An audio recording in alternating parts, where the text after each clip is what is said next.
About a week ago, I was at Walmart. The place was really busy. The checkout lines were long, and the checkout line I was in, it was really a lot of people in checkout lines. There were two ladies in front of me, and they were having this lively conversation. They were talking loud, and I had no other choice than to listen to what they were saying. Now, they were talking about the upcoming Thanksgiving and Christmas dinners they were having. And they were talking about a subject I found pretty interesting. They were talking about not who they're going to invite to dinner Thanksgiving and Christmas, but they were talking about who they're not going to invite. And I found that very interesting. Now, the one lady said to the other lady, she said, you know, I love my son, and I love to invite my son for Thanksgiving, but he's going to wind up bringing his wife. And something about my son's wife, you know, we can't be in the same room together for 5 minutes. There's a war, there's a fight. This gal, she brings up everything she claimed I did wrong in the past. She just doesn't let go. I can't take it anymore. I can predict what's going to happen the second she enters the house door. Now, the other lady says something very similar. She said, you know, I have the same problem.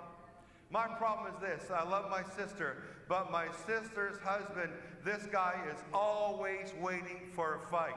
I think he enters the house looking for something to argue about.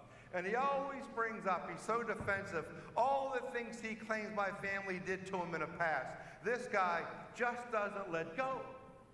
And we're on pins and needles. We're like walking on eggshells.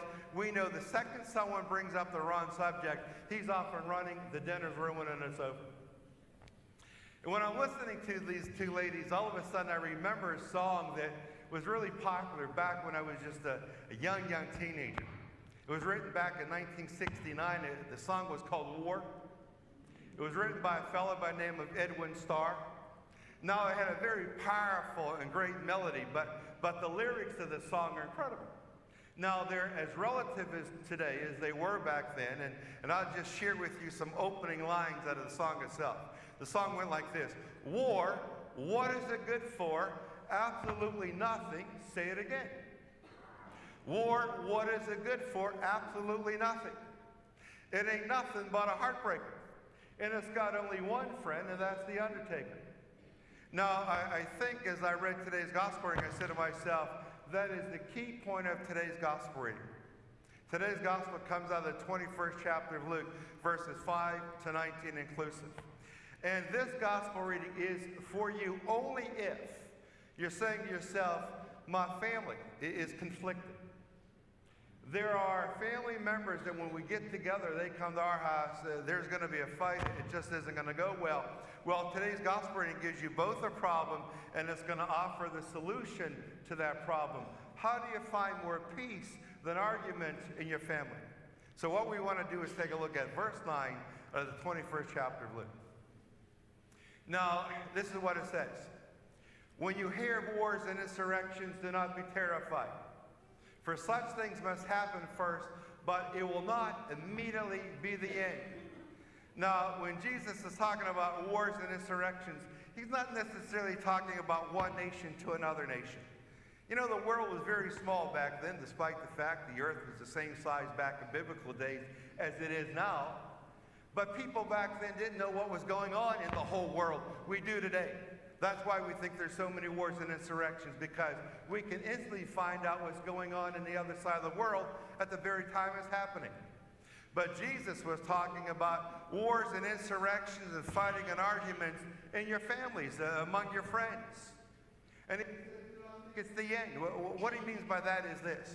If your family's conflicted, and if arguments are something that just seems to occur at nearly every family dinner, don't feel too bad, because your family did not invent argument. It's been going on forever. You see, what's amazing is this. When archaeologists, when they unearth early civilizations, the first tools and implements that they usually discover when they unearth early civilizations are tools and implements of destruction.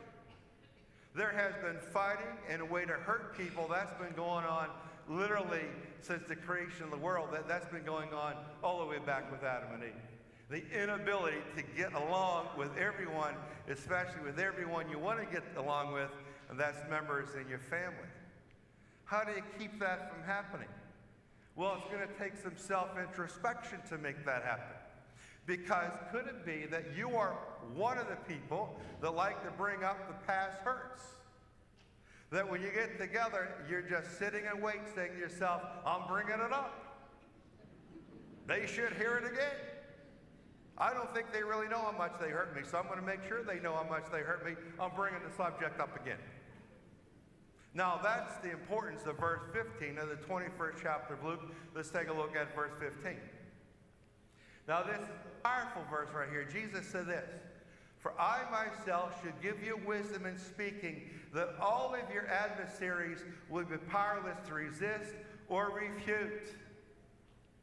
If you say to yourself as we approach the holiday season, because we're now in the month of November, nearly the middle of the month, and you say to yourself, I want nothing more than invite all my family members and not be worried about this one arriving or that one showing up because there's going to be a fight, there's going to be a war.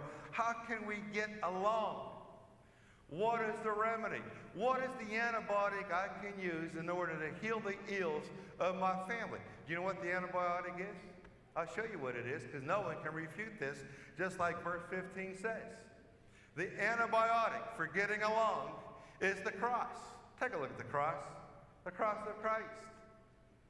Allow yourself to gaze at a cross, and Christ is there for what reason? Because he dies on a cross for our sins so we can be forgiven.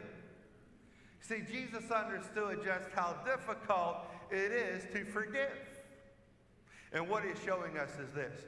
In order to forgive, you have to die to self. Because in some things that have gone wrong in your life, caused by other family members, if you're ever going to forgive that, it demands full emptying of yourself. It demands that style of sacrifice.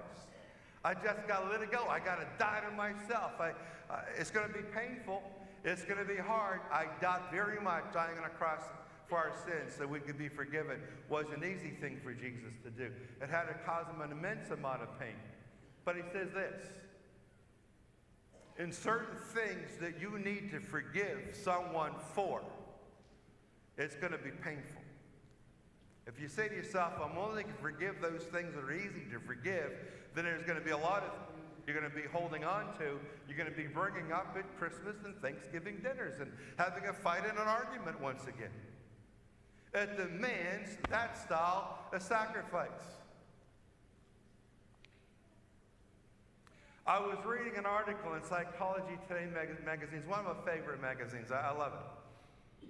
And the article was entitled, "The Unhappiest Person in the World." It was a short article, and I read it.